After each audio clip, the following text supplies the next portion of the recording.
nawashukuru wachezaji kwa mwitikio wa mazoezi.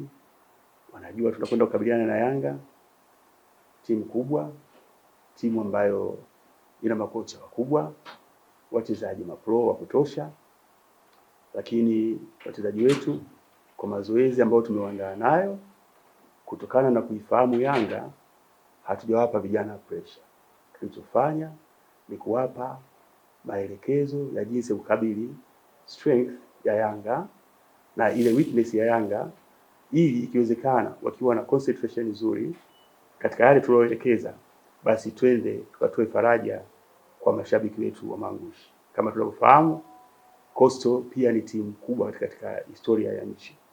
Kwa hiyo hilo tunafahamu kama tuna dhamana, tunatakiwa tulinde heshima ya Coastal Union katika mchezo wa kesho.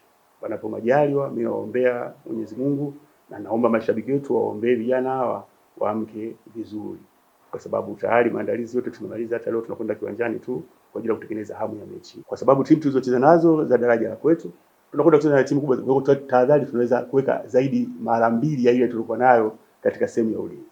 Tunafahamu kama unavyozungumza kwamba makosa yanaweza kusababisha sisi tukapoteza mchezo au tukafungwa. Pia hata wenyewe vile vile Yanga wakifanya makosa wanaweza vile vile wakapoteza au lolote linaweza likatokea. Kwa hiyo wachezaji wangu hawana pressure, pamoja na kwamba tunacheza na timu kubwa. Cha mno ni kuzingatia maelekezo tuliogaia.